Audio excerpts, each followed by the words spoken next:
walk away with the best. They said they're sorry. It's okay. If you ever go to church, you know this is just part of church, dealing with sound, right? Amen. So we're going to just pass the plate and say a prayer and be done here in just a minute. But KC, for those of you who don't know, KC is a student at Lee University, where Heidi and I went. And KC is a 25-year-old student at Lee University. Now, I don't say that to embarrass him, because here's why he's a 25-year-old student at Lee. He went to Lee right out of high school, and then our country found ourselves embroiled in a war in Iraq. And KC decided he would put down his books and serve his country. So he joined the Army.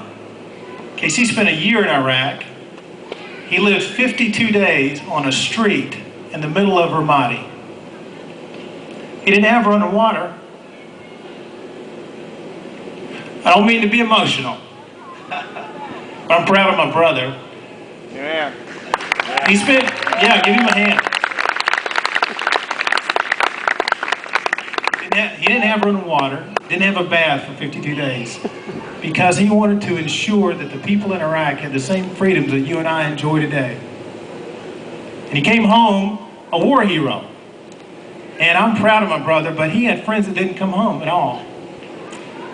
And we honor them by participating in this democratic process. I want you to give my brother a hand, let him know you appreciate his service.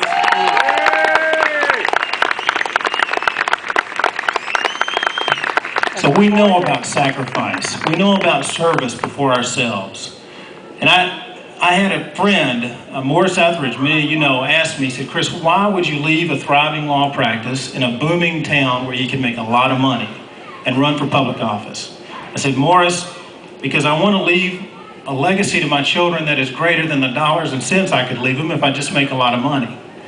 I really believe that in this process and in this undertaking, we have an opportunity to make changes in our community that will last through our children's lives, to make a better place for businesses to grow and a better place for families to grow. And that's why I'm really running, because I don't want my children to grow up in a place where they're afraid of what's going to happen because of illegal immigration and organized crime going unchecked and running rampant.